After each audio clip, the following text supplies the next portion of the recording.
السلام علیکم معزز سامعین، امید کرتا ہوں کہ آپ سب ٹھیک ہوں گے۔ آپ دیکھ رہے ہیں آپ کا اپنا چینل دا نالج۔ روزہ ارکان اسلام میں سے چوتھا رکن ہے۔ قرآن و حدیث میں اس کے لیے صوم لفظ کا استعمال ہوا ہے، جبکہ فارسی زبان میں صوم کے لیے روزے کا لفظ بولا جاتا ہے۔ صوم کی لفظی معنی رک جانے کی ہے، کیونکہ اس عبادت میں انسان صبح سے شام تک کھانے پینے سے رک جاتا ہے اور اپنی جائز خواہشات کو بھی ترک کر دیتا ہے، اس لیے اسے صوم کا نام دیا گیا ہے۔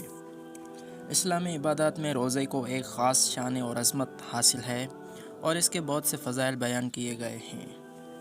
قرآن مجید میں روزے کی فرضیت کا ذکر کرتے ہوئے ارشاد ہوتا ہے کہ اے ایمان والو، تم پر اسی طرح روزے فرض کیے گئے ہیں جس طرح تم سے پہلے لوگوں پر فرض کیے گئے تھے، تاکہ تم پرہیزگار بن جاؤ۔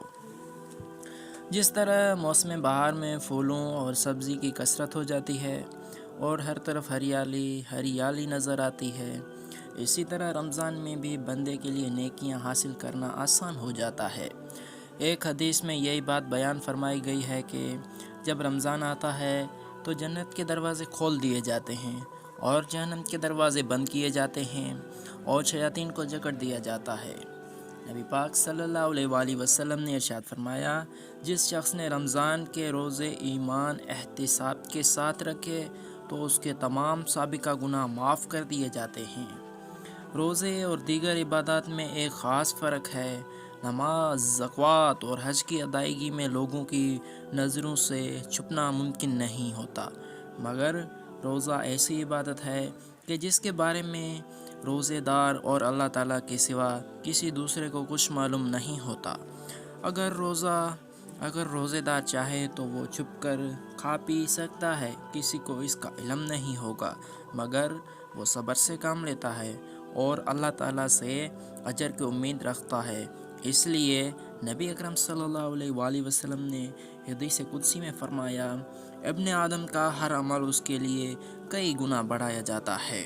ابن آدم کا ہر عمل اس کے لیے کئی گنا بڑھایا جاتا ہے، یہاں تک کہ ایک نیکی 10 گنا سے لے کر 700 گنا تک بڑھائی جاتی ہے، لیکن اللہ تعالیٰ فرماتا ہے کہ روزے کا معاملہ اس سے جدا ہے۔ روزہ میرے لیے ہے اور میں ہی اس کی جزا دوں گا۔ اور ایک اور مقام پر رسول اللہ صلی اللہ علیہ وآلہ وسلم نے فرمایا، روزے دار کے لیے 2 خوشیاں ہیں، ایک خوشی افطار کے وقت اور دوسری خوشی رب سے ملاقات کے وقت کی۔ روزے دار کے منہ کی بو اللہ کی مشک کی خوشبو سے زیادہ پسند ہے اور روزہ گناہوں کے خلاف ڈھال ہے۔ پس جب تم میں سے کوئی روزے سے ہو تو اسے چاہیے کہ نہ اس میں بد کلامی کرے اور نہ دنگا فساد کرے۔ اگر کوئی شخص اس سے گالی گلوچ کرے یا لڑے تو وہ اس سے کہہ دے کہ بھائی میں روزے سے ہوں۔ آج تک کے لیے اتنا ہی۔ اگر آپ کو ہماری ویڈیو اچھی لگی ہو تو ہمارے چینل کو سبسکرائب کر دیجیے گا، آپ کی بڑی مہربانی۔